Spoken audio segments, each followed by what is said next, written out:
You're about to step somewhere far beyond memory, far before the hum of engines, the clink of coins, or the scratch of a quill. Tonight, we're going back nearly 2 million years, to a place where there's no roof over your head, no language to guide you, and no shoes between your skin and the ground. You open your eyes into a world that feels both strange and dangerous. The air hangs heavy with the drone of insects, the creak of branches above, and the distant calls of creatures you've never seen, all while your body shivers against the morning chill. You are Homo habilis, a fragile spark in the earliest stages of human life. And truth be told, survival isn't guaranteed. Before you settle in, take a breath. Listen to the wind in the grass. If you enjoy wandering into forgotten worlds like this, you might want to follow along for more. But for now, let's stay here together, in the moment, and see where this ancient path leads. The ground beneath you is hard-packed earth, part of a sweeping savannah. The air is cooler than you expected, damp with the scent of wet grass, tree bark, and something faintly sour in the distance. The sounds are relentless, the chatter of birds, the clicking of insects, the far-off grunts of something large. You're small, just over a meter tall, with long arms, a narrow chest, and a skull that hasn't yet grown into the rounded dome future humans will carry. Inside you, something hums, instinct, perhaps, or curiosity. Your first thought is painfully simple. Don't die. Here, everything towers over you. Trees rise like ancient pillars, their roots snaking through the dirt like thick ropes. Even the grass climbs to your knees, heavy with beads of dew. Every step you take is measured, slow, and careful, because the crack of a twig might draw the wrong attention. Without knowing the name, you found yourself somewhere in what will one day be called East Africa, maybe near a great gorge or an endless lake. But names mean nothing here. This land is nothing but hunger, teeth, and cold nights. You have no words yet, only sounds, a grunt, a click, a tilt of your head to show interest or warning. You don't need a language to understand fear, or the deep hollow ache that twists your stomach. A clump of low shrubs nearby offers cover. You inch toward them, mindful of each leaf under your feet. Your hands are strong but lack the nimbleness your descendants will have, though they can still grip, climb, and carry. Then it hits you again, that sour smell, closer now. Something has died. Recently. You freeze, listening. There's the slow, heavy breath of something else nearby. Here, predators always eat first, and if you try to cut in line, you're as good as gone. Mistakes here aren't just costly, they're final. Sometimes mistakes roar, sometimes they stalk in silence, and sometimes they fall from above. Whether your kind hunts or scavenges, one thing is certain. You are nowhere near the top of the food chain. The sun is lifting behind you, spilling light over the endless stretch of grass. Your heart beats harder, not from excitement, but from awareness.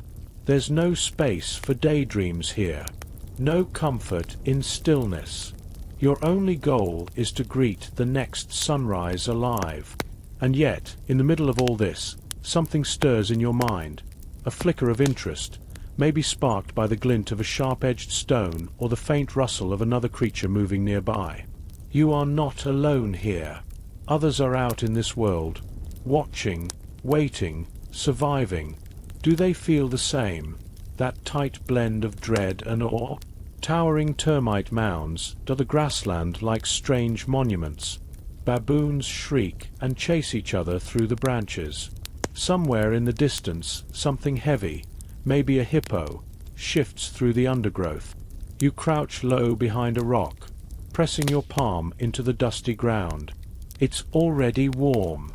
You draw a rough line in the dirt with your finger. It doesn't mean anything, not yet, but it's a mark, proof that you were here. One day, your kind will be named for your hands and the tools they can make. But today, tools are a distant thought. Your mind is fixed on shelter, food, and the nearest tree you can climb if something snarls again. The wind turns, and the smell of death fades, replaced by something faintly sweet. Berries, maybe. Or maybe it's only your imagination. Still, your instincts nudge you forward, over stones older than memory, past oversized footprints, and by bones still bearing the marks of teeth. This is survival in its rawest form.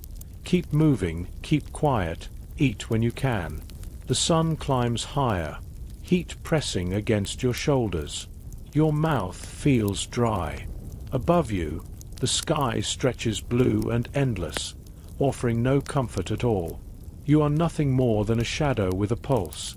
And yet, you keep going. Because here, that's what life is. Movement, breath, endurance. You gnaw at a root you pulled from the earth, chewing until your jaw aches.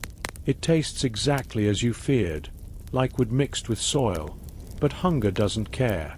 Your teeth, flat and already worn despite your young years, grind against the fibers. It's food, barely, but it's enough to keep you moving. Your body is wiry and small, not from youth but from design. Homo habilis isn't built for luxury. You're a compromise.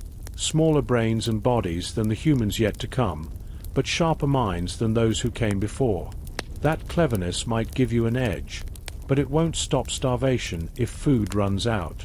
Something red catches your eye in the grass. A berry, perhaps. You shuffle toward it, scanning for movement. Snakes love berry patches, and so do things that would gladly make you their meal. You pluck it, sniff it, taste it, then spit it out. Bitter, maybe poisonous. There's no guidebook here. No one to tell you what's safe. It's all trial, error, and the occasional deadly mistake. Sometimes the only way you learn is by watching someone else get sick. Even so, every mouthful you swallow carries risk. Your teeth ache constantly now. They're worn down by the grit in everything you eat. Fine particles of dirt and stone that grind against them like sandpaper. Your gums bleed when you chew, but there's no stopping. You've seen fire from afar, a flash during a storm, a smoldering tree after lightning, but you don't know how to make it yet. That discovery lies far in the future. For now, everything you eat is raw. That means no warmth at night, no roasted roots, no boiled water to chase away sickness. When your stomach cramps and twists, you keep walking. There's no cure here except time and luck. You dig into the soil and pull free a pale, wriggling grub. It squirms between your fingers before you pop it into your mouth. The taste is strange, earthy, fatty, and alive. One day, someone will call it high protein. Right now, it's simply survival. Your days are a constant cycle of searching, breaking open seed pods for something soft inside, peeling bark in hopes of sap or hidden insects, prying stones apart in search of something edible. You're never truly full. In the distance, you spot movement, hunched figures with long arms moving quickly through the grass. They're like you, but not you. You watch them smash something against a rock, gathering the pieces. Nuts, maybe. Snails. Whatever it is, they guard it closely. You inch nearer, but not enough to invite trouble. Here, food is a prize no one shares easily. Sometimes, you've seen fights over nothing more than a root. They're quick and brutal.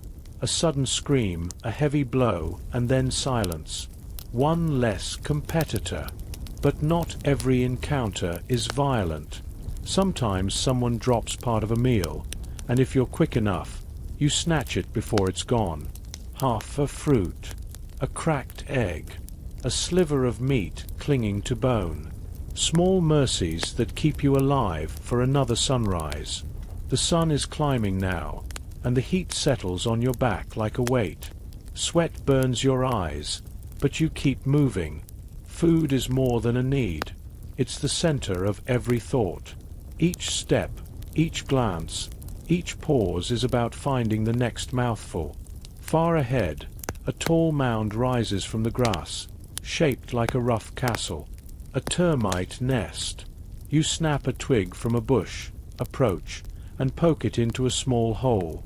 When you pull it free, it's crawling with insects.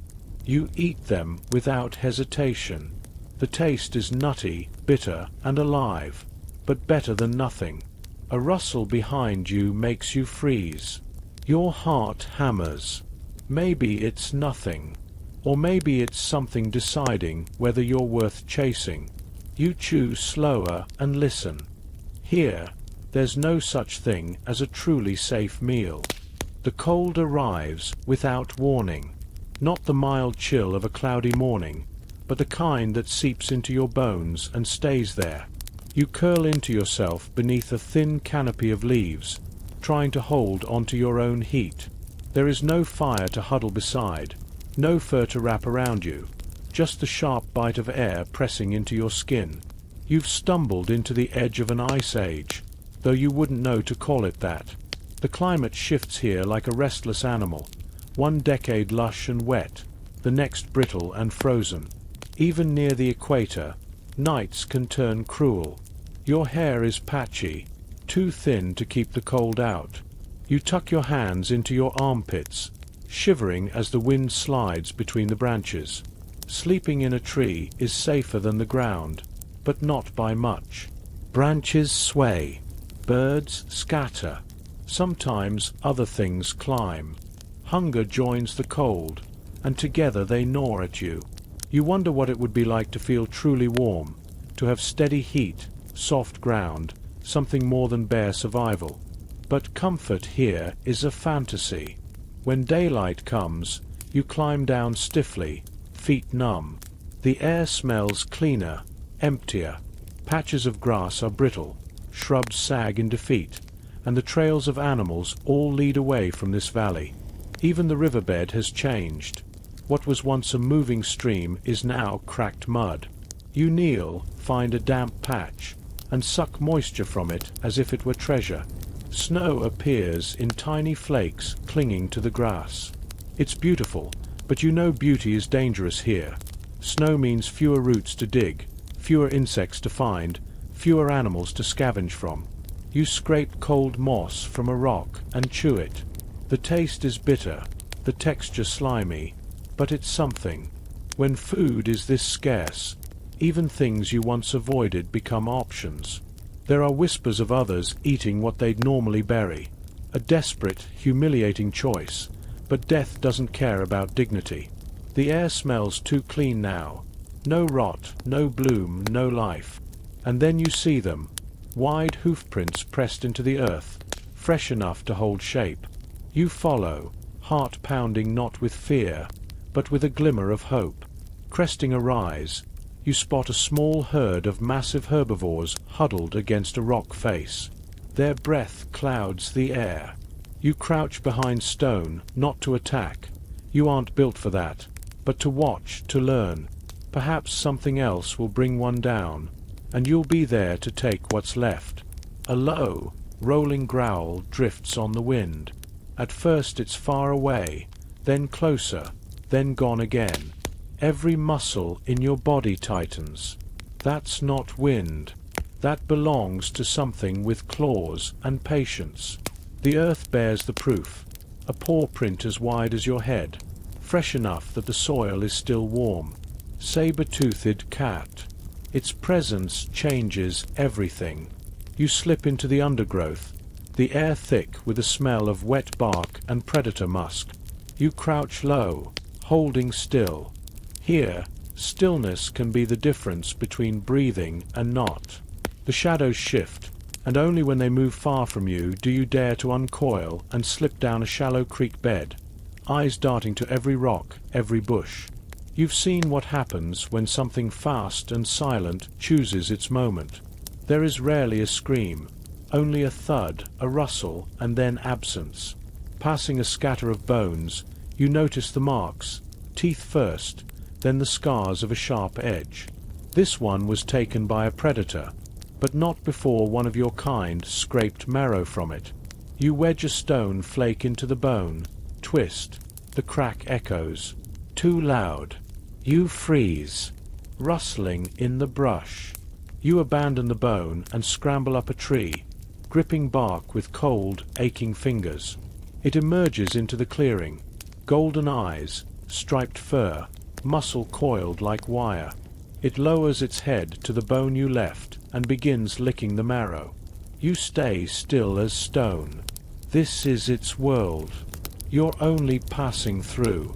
The cat lingers, tail flicking lazily as it works at the bone. Its teeth are long, curved, and deadly, but fragile in a way you don't yet understand. One bad strike against hard bone and they could snap, so it prefers the softest parts. Which is exactly why, if it had caught you, it would have gone straight for your throat.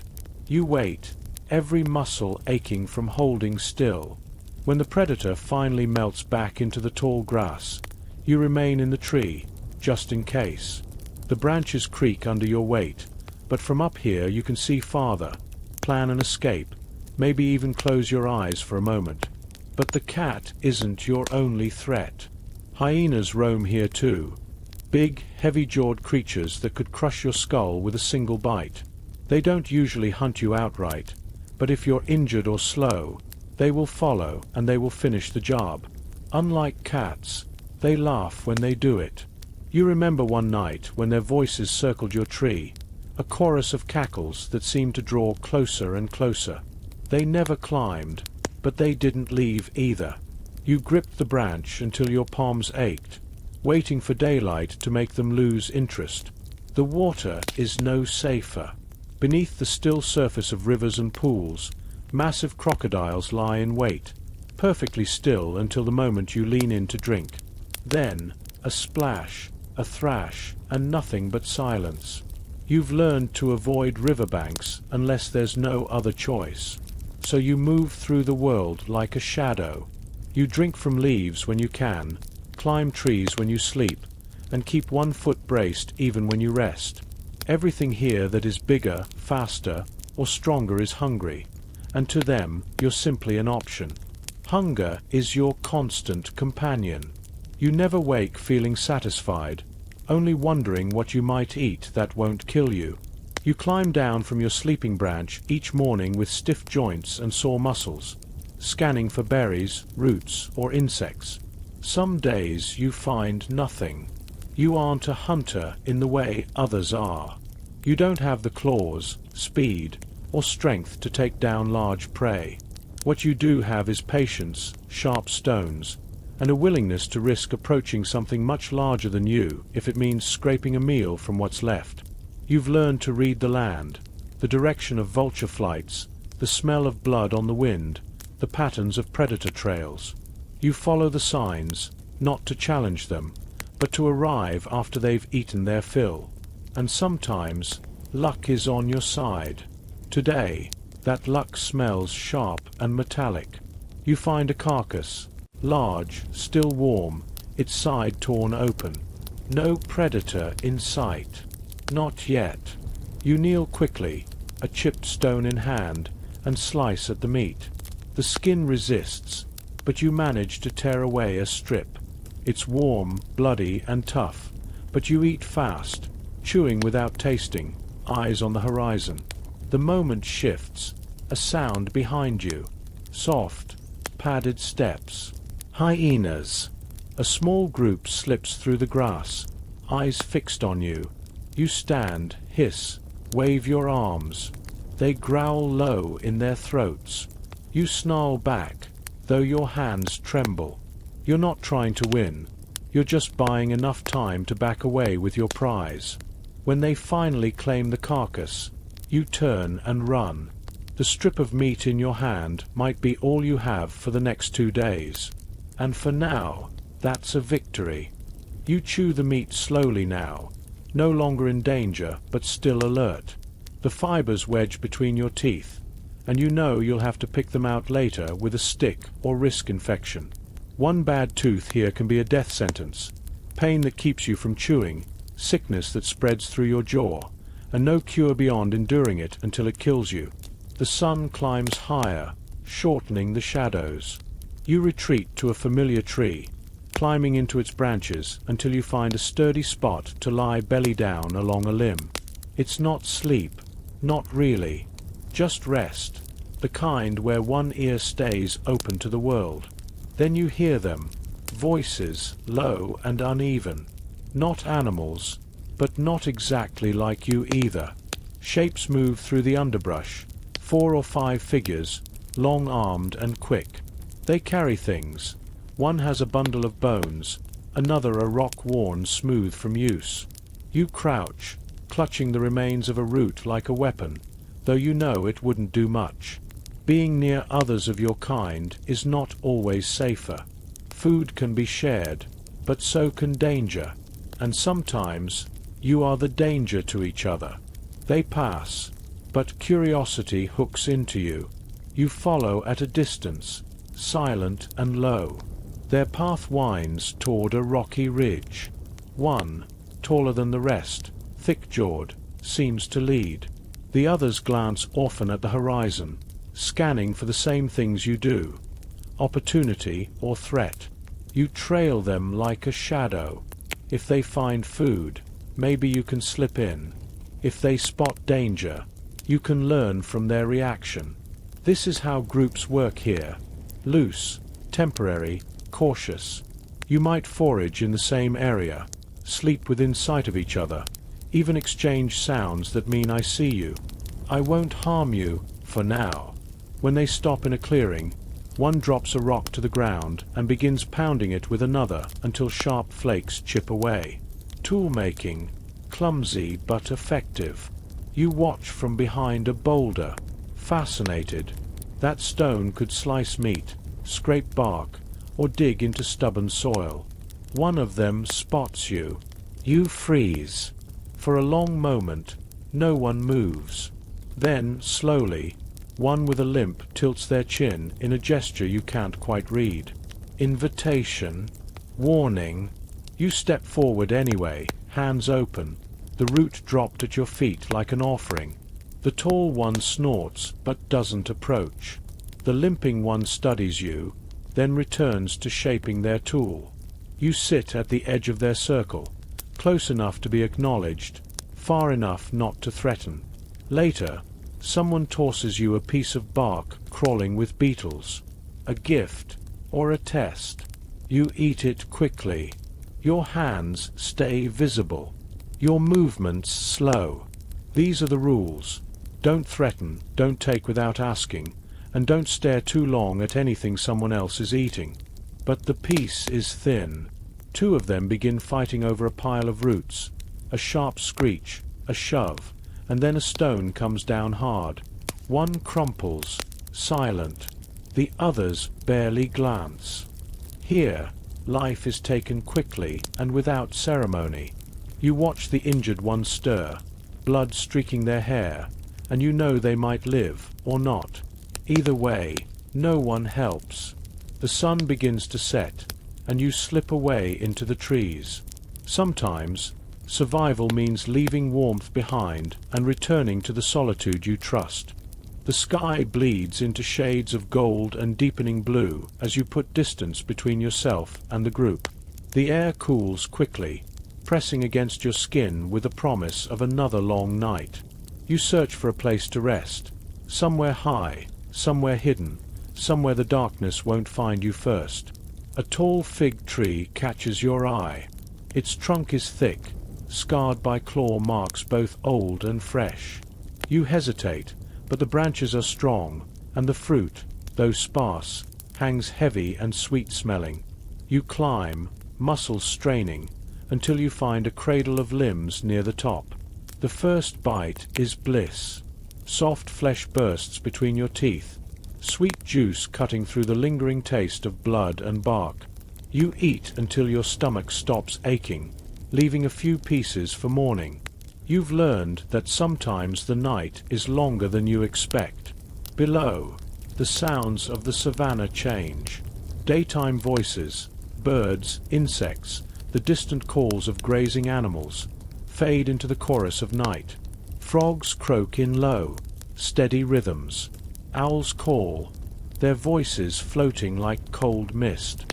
Something heavy moves through the grass with deliberate steps, and you tuck yourself tighter into the branches, hidden by leaves. The wind shifts, bringing with it the scent of wet fur and decay. You know that smell. Something out there has fed recently, and if it's still hungry, it might look up. Your fingers tighten around the branch. Your breath slows until it's barely there. Time passes strangely in the dark. Moments stretch, and your mind wanders to strange places, to the shape of stones, the sound of rain on leaves, the way the sun feels when it touches the back of your neck.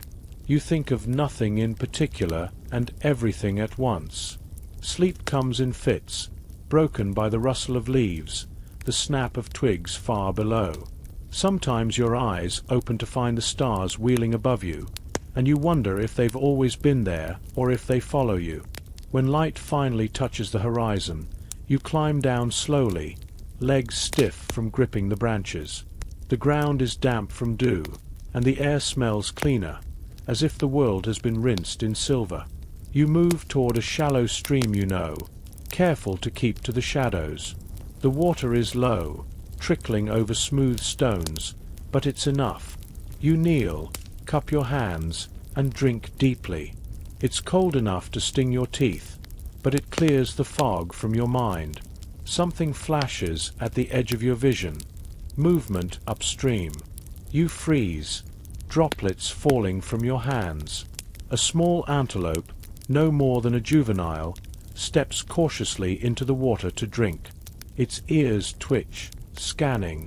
It doesn't see you. Your stomach twists with longing. You could never catch it, not alone, not with your speed. But you watch anyway, memorizing its movements, the way its hooves grip the stones, the quick jerk of its head at the faintest noise.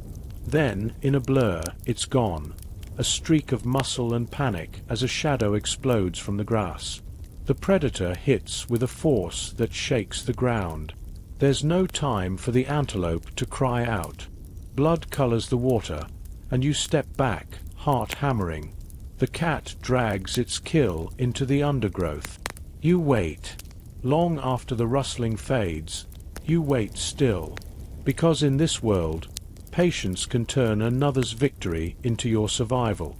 You stay hidden for what feels like hours, the scent of blood lingering in the air.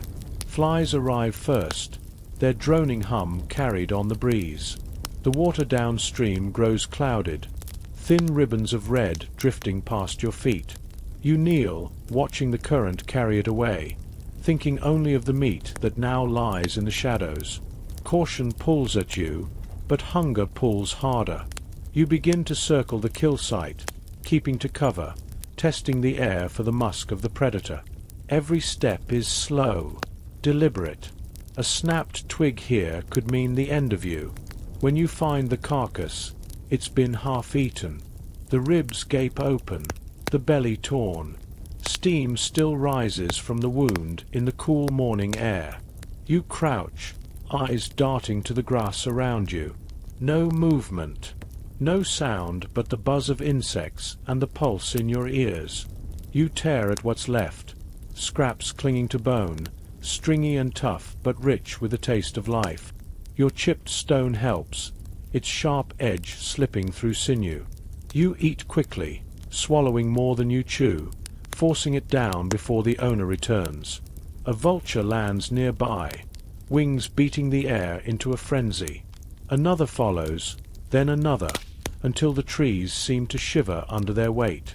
They hop closer in jerks, heads bobbing, eyes fixed on the same prize. You hiss at them, waving an arm, but they only retreat a step. They've seen creatures like you before, scavengers guarding what isn't truly theirs. You take one last bite, then step back. Better to leave before the balance shifts. You've learned that vultures don't come alone for long. Their arrival is a signal to every other set of eyes in the area. By the time you reach the stream again, your hands are sticky with drying blood. You rinse them, watching the water carry away the dark swirls, knowing the smell will linger in your skin no matter how hard you scrub. The sun climbs, and with it, The heat presses down. The grass hums with insects. Lizards bask on warm rocks, their sides pulsing as they breathe. Somewhere to the south, a chorus of baboon calls echoes through the air. You keep moving, never too long in one place. The world here doesn't reward stillness. Your path takes you toward a stand of trees heavy with figs. Some are already half-eaten by birds, their skins split to reveal soft pulp. You climb, filling your mouth until your cheeks ache. The sweetness spreads through you like a slow fire, easing the tension in your shoulders. Below, movement catches your eye. Two figures, smaller than you, darting between trunks. Children, perhaps, though the word means little here. They move fast, scooping fruit from the ground, glancing upward at your position. You don't call out. You've learned the quiet rules of this land. What you have, you keep. What you take, you guard. The smaller of the two climbs a tree opposite yours. Their eyes meet yours for a breath, unreadable, before they reach for a cluster of figs and stuff them into a pouch of leaves. Then, just as quickly, they vanish into the green. You linger until the branches no longer sway from their passing, then climb down. The sweetness on your tongue fades quickly into the dry taste of dust. The day is far from over, and there's no telling what waits in the stretch of grass ahead. The grass ahead sways in slow, hypnotic waves, the movement shaped more by heat shimmer than by wind. You step lightly, testing each patch of ground before shifting your weight.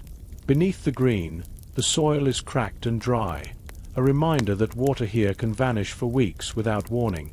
A faint path winds between the taller clumps, not made by your kind but by hoofed animals, each print pressed deep into the earth. You follow it, knowing such trails often lead to water, or to danger. In this place, they're often the same thing. The air smells faintly of dung and crushed plants, but also of something sharper, the musk of an animal that defends its place in the world with size alone. You crouch, scanning the horizon. In the distance, a dark mass moves against the pale grass. Buffalo. They are huge, shoulders like boulders under their hides, horns curving like the crescent moon. You keep your distance. Even without claws or sharp teeth, they can kill with one sudden lunge. You've seen it before. A predator trampled into the ground until there was nothing left to recognize. Still, their presence means something. Where they drink, you might drink too. You follow at an angle, staying downwind. They move slowly, heads dipping now and then to tear at the grass. Calves stick close to their mothers, their small legs working twice as fast to keep pace. After a long walk, you hear it, the sound of water, faint but steady. Your pulse quickens. The buffalo reach the edge of a wide pool, muddy around the banks. Some wade in, others lower their heads to drink. You wait until you're sure they aren't startled, then skirt the far edge, crouching low. The water is warm and clouded, carrying the smell of stirred mud and animal skin, but it's life. You drink, quick and deep, before retreating to a shaded patch beneath an acacia tree. From here, you watch the herd. Their tails flick at flies. Egrets pick insects from their backs. The scene is calm, almost gentle, but you know how fast it can shatter. Your eyes scan the opposite bank, where the grass is thicker. A ripple passes across the surface of the pool, small at first, then larger. One of the buffalo calves steps closer to drink. The water explodes. A massive crocodile surges upward, jaws clamping around the calf's leg. The air fills with the sounds of thrashing, bellowing, splashing. The herd reacts instantly. Some scatter, some turn to attack, horns slamming into the water. The crocodile twists, dragging its prey deeper, the water churning to brown and red. You don't stay to see the end. This is the moment when panic spreads, and panic draws predators. You slip back into the grass, your heart pounding, the sound of the struggle fading behind you. By the time you're far from the pool, the sun has tilted toward the horizon, casting the land in gold. You search for a place to sleep. High ground, maybe, or a tree without too many claw marks. The air cools, the shadows stretch, and the day slides into that fragile hour when the world is neither safe nor dangerous, but simply waiting. The fragile hour fades quickly. The light softens to amber, then slips into blue. Crickets begin their slow, steady chorus, and the air takes on a dampness that clings to your skin. You move faster now, knowing that night will not wait for you to be ready. A tall baobab tree rises from the plain, its thick trunk split with deep crevices. You approach cautiously, circling once to check for signs of claw or fang. The base is littered with fallen pods, their outer shells dry and brittle. You crack one open and scrape at the pale pulp inside. It's tart, almost sour, but it fills the space in your stomach enough to quiet the gnawing ache. The branches above are thick and sturdy. You find one low enough to reach and begin climbing, wedging your toes into the grooves of the bark. Higher up, you settle into a fork of limbs, adjusting until the wood presses into your back in a way you can bear. Below, shadows move. First one, then another. Hyenas, their shapes outlined in the moonlight. They pad silently toward the base of the tree, noses to the ground, tracing the scent you left behind. You freeze, every breath shallow. One sits back on its haunches and tilts its head upward. Its eyes glint, and then it gives that sound, the chattering laugh that isn't laughter at all. Another joins in, and soon the night is filled with it. You grip the branch harder, the rough bark biting into your palms. They don't climb, but they linger. You can hear them pacing, hear the scrape of their claws against stone, the faint huff of breath. The sound stretches on until it blends with the chorus of night insects. Eventually they drift away, but you stay still long after they're gone. The moon is high now, casting pale light over the land. From up here you can see far, the glimmer of water in the distance, the shifting dark shapes of other animals moving across the plain.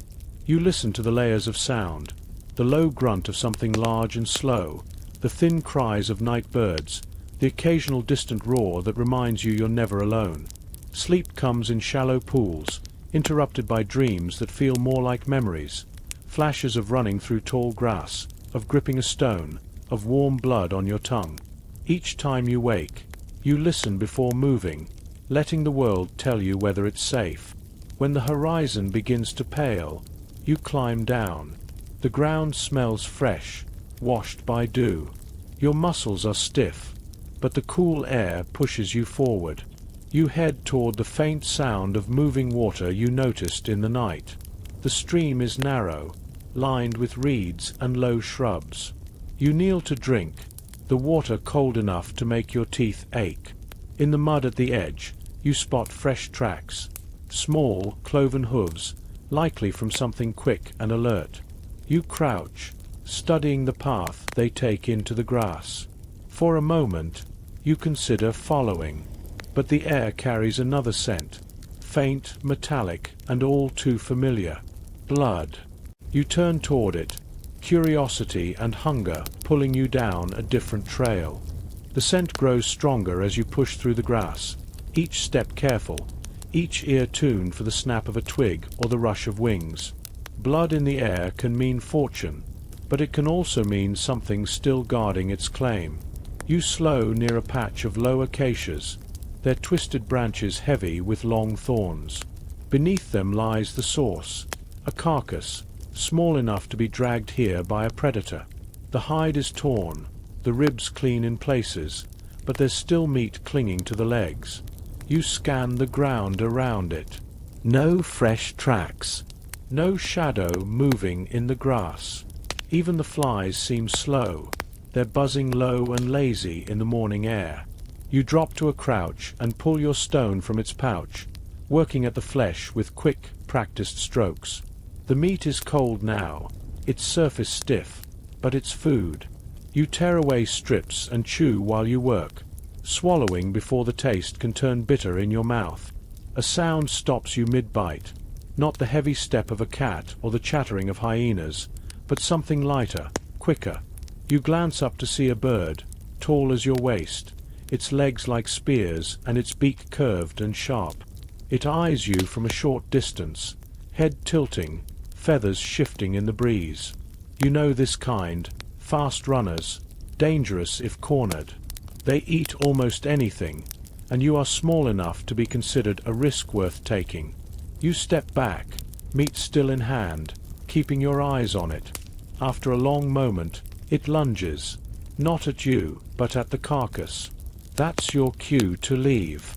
You back into the grass, the bird's sharp calls following you until you're out of sight. The sun is climbing now, and with it the heat presses down, heavy and unmoving. You find a patch of shade beneath a cluster of rocks and settle in, the stone warm against your back. You drink from a small pool collected in a hollow and pick at the last of the meat you carried away. From here, you watch the land. A lizard darts across the ground, chasing insects. Ants move in a dark, determined line. The world is alive with creatures just as desperate as you are, each playing their part in the endless exchange of life for life. Your eyelids grow heavy, but you don't let sleep take you fully. Instead, you drift in that half place where sound and shadow blend, where a snapping twig becomes a dream until your eyes open again. The day will bring more searching, more moving, more risk. It always does. And here, every choice, to stay, to move, to eat, to wait, shapes whether you will see another sunrise. The heat deepens as the sun climbs, pressing down in slow, heavy waves. Even the insects quiet, their usual hum replaced by the occasional dry click of wings. You move from one shadow to the next, never staying in the open for more than a few breaths. A narrow gully cuts across the land ahead, its sides steep and crumbly. You slide down carefully, gripping at roots to steady yourself. The air here is cooler, damp with the smell of wet earth. Small ferns cling to the shaded walls, their fronds trembling at the faintest movement of air. In the bottom, a trickle of water winds through the mud. It's not enough to drink from directly, so you kneel and dig with your hands, deepening a hollow until cloudy water pools at your fingertips. You wait for the silt to settle, then drink, tasting soil and stone. Footprints mark the damp mud beside you, not your own, and not hooved. The toes are wide, the arch low. One of your kind has been here, perhaps only hours ago. The thought makes your pulse quicken. They could be a friend, or they could be someone desperate enough to see you as competition. You climb the far side of the gully, moving slowly to keep from sending stones tumbling. From the top, you scan the horizon. The grass shifts in two places at once, one patch low, one high. You watch until shapes emerge. A pair of figures, both walking upright, both carrying long branches stripped of bark. They stop near a fallen log, kneel, and begin turning over chunks of rotting wood. You can hear the faint crack as they split it apart. Beetles, larvae, a meal for those who know where to look. You consider approaching, but keep your distance, crouching behind a stand of thorn bushes to watch. One of them pauses, head lifting, eyes scanning. You shrink lower. After a tense moment, they return to their work, pulling apart the log until it's scattered across the ground. When they leave, you wait before crossing to the site. There are still insects clinging to the damp wood. You pick them off one by one, chewing quickly. The taste is earthy, the crunch sharp between your teeth, but the fullness it brings is worth it. The sun begins to tilt toward afternoon. Long shadows stretch across the plain, a reminder that night will return soon, and with it the need to find safety again. You wipe your hands on the grass, glance at the trail the two figures left, and decide not to follow. They move with purpose, and purpose often means conflict. Instead, you head toward the foothills in the distance, where stone outcrops rise like teeth from the land. Caves sometimes hide there, and caves, if empty, can be shelter. The walk is long, but the thought of a place where you might not have to cling to a branch all night keeps your legs moving. The land hardens under your feet as you near the foothills, grass giving way to scattered stones and low, thorny shrubs. The air shifts too, cooler here, with a faint echo to every sound. You slow your steps, listening for movement in the rocks ahead. A faint rustle carries from above. You tilt your head, scanning the ridge. A baboon sits there, watching you. Its thick mane stirs in the wind, and its dark eyes follow your every move. You know better than to get too close. Alone, a baboon might keep its distance, but where there is one, there are often many, and a troop will drive you off without hesitation. You skirt wide around the ridge, staying low. The baboon shifts, then moves away, its silhouette slipping behind a boulder. Only then do you press on. The first cave appears as little more than a shadow in the rock face. You approach cautiously, pausing at the mouth to sniff the air. It smells dry, with no sharp tang of recent kills, but you still test it with a few soft clicks of your tongue, listening for the echo. Nothing stirs inside. You enter slowly, letting your eyes adjust. The ceiling is low at first, forcing you to stoop, but it opens into a wider chamber where pale light filters in through a crack in the wall. The floor is littered with old bones, small ones, brittle and light. Not the work of a predator large enough to fear, but proof that this place has had other occupants. You find a spot near the back where the stone rises behind you, protecting your spine from any unseen approach. The air here is cool, still, a sharp contrast to the sun outside. You sit, leaning your back to the wall, letting the ache drain from your legs. For a while, you listen to the world beyond the cave. Wind sighing through cracks in the stone. The faint call of birds somewhere down the slope. Once, a distant roar, low, drawn out, carries over the rocks, reminding you that safety here is always temporary. As the sun dips lower, the cave grows darker. You nibble at a few remaining figs in your pouch, the skin wrinkled, the flesh clinging stubbornly to the seeds. Outside, the shadows of the foothills stretch long, touching the base of the plain. Night comes fast here. You curl onto your side, one hand on your stone tool, your ears tuned to the smallest sound. You know you may wake many times before dawn, to a scrape, a snarl, or the whisper of something passing just outside. Still, the thought of being sheltered, even for one night, loosens the knot in your chest. You let your eyes close, the rock at your back a silent guard against the restless dark. The night is restless. You wake to the sound of claws on stone, faint but close. Your body stills instantly, every muscle taut. The noise comes again, this time paired with a low, chuffing breath. You ease yourself upright, keeping to the shadowed wall, your hand tight around the stone tool. At the cave mouth, a pale shape passes, the moonlight catching on short fur. A spotted coat, the silhouette of a hyena. It pauses, head lifting as it sniffs the air. You stay perfectly still, holding even your breath. For a long moment, it seems to listen. Then it moves on, the sound of its steps fading into the night. You wait until the silence returns before lowering yourself back down. Sleep comes in shallow waves after that, each one broken by the flicker of movement in the dark or the whisper of wind against the stone. When morning finally arrives, the air inside the cave is cold and still. You step out into the pale light, blinking against the sudden brightness. Dew clings to the rocks, and the plain below stretches wide and silver under the early sun. Hunger stirs again, sharper now. You follow a narrow animal path down the slope, winding between boulders until you reach the open ground. The grass is wet, brushing cool against your legs as you push through. A flicker of movement ahead catches your eye. A small mammal, quick and low, darting between tufts of grass. You freeze, tracking it with your gaze. It stops to dig at the soil, tossing clumps behind it. You creep closer, careful to keep your steps light, but the animal bolts before you're within reach, vanishing into a burrow you can't follow. You keep moving, ears tuned for anything edible. Near a cluster of acacias, you find the remains of a bird's nest knocked from its branch.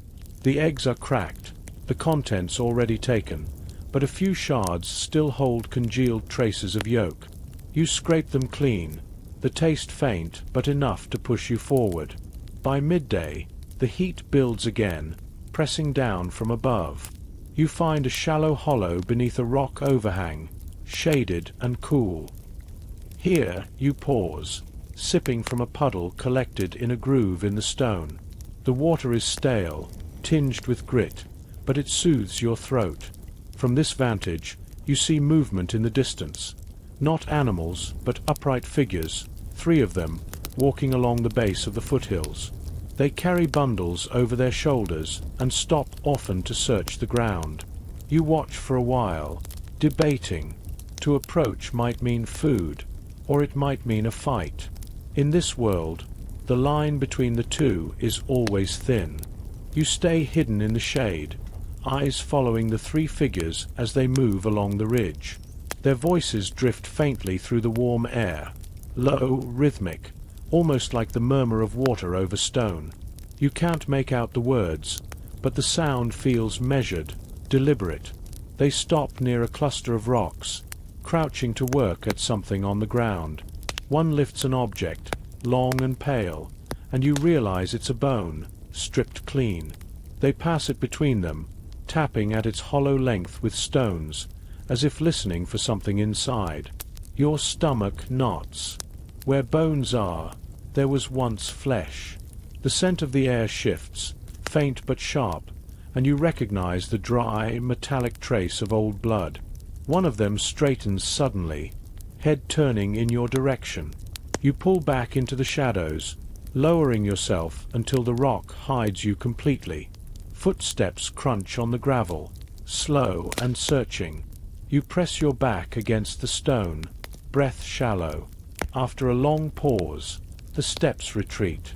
Voices rise again, and the 3 move on, their silhouettes growing smaller until they disappear into the folds of the land.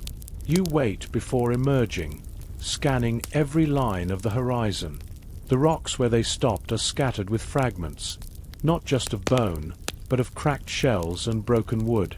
You kneel to examine them, finding traces of charred black along some pieces. Fire! They know how to keep the dark at bay. The thought stays with you as you move on. You've seen fire from a distance before, a glow in the night, the flicker of shadows dancing around it, but never this close. The memory of its warmth pulls at you, even as instinct warns you of what comes with it. Noise, light, and others who might not welcome you near. The sun lowers, turning the grass to gold. You search for a resting place, not the cave from before, too exposed now, but somewhere new. A thick grove of thorn trees catches your eye, their branches woven so tight that predators would have to fight their way in. You slip between the narrow gaps, the thorns tugging at your skin, until you find a hollow space within. Here, the air is still and shadowed. You settle down, wrapping your arms around your knees, listening as the day exhales into night. The first calls of the nocturnal hunters rise in the distance, answered by the low rumble of something far away. Your eyes grow heavy. In this cramped, hidden place, you let them close, knowing that the world beyond the thorns will keep moving whether you sleep or not. The night passes in fragments. You wake more than once to the distant snap of branches or the soft crunch of paws through grass. Each time, you still your breathing and wait for the sounds to fade. Inside the thorns, you are mostly safe, but safety here is never absolute. When the first light seeps into the grove, you push your way out, careful not to catch your skin on the hooked spines. The air is cool and damp, carrying the scent of wet leaves and earth. Far off, mist clings to the low ground, curling and shifting as the sun edges higher. Hunger stirs again, a familiar ache that drives your steps. You head toward the edge of the plain, where the land dips into a shallow basin. Here you find a scatter of fig trees heavy with fruit, some fresh, some fallen and softening in the grass. You eat until the pressure in your belly eases, juice drying sticky on your fingers. A movement catches your eye, not predator, not prey, but something in between. Another of your kind, standing at the far side of the basin, half hidden in the shadow of a tree. Their gaze meets yours for a long, steady moment. No gesture, no sound, only the quiet recognition of two lives shaped by the same rules. Then they turn and walk away, disappearing into the tall grass. You watch until the movement fades, then return to your meal. The day is calm, the air still. You travel slowly, stopping to drink from clear pools, to rest in patches of shade. You pass places you've seen before, the stream, the gully, the ridge where the baboon watched you, each one a marker in the vastness of the land. As the sun lowers, painting the sky in deep orange and violet, you climb a low hill. From here, the world stretches in every direction, alive with movement and sound. Herds drifting like shadows across the plain, birds cutting black arcs against the sky, the low rumble of predators staking their claim in the coming dark. You stand there a while, feeling the wind on your face, the heat of the day fading from the stone beneath your feet. This is your world, harsh, beautiful, unrelenting. Every choice you make here is survival. Every step is a story. And tomorrow, it begins again. If you've stayed with me through this journey, thank you for walking these ancient paths. If you enjoyed exploring this world, remember to give this video a like, subscribe to the channel for more stories like this, and share your thoughts in the comments. I always love hearing from you.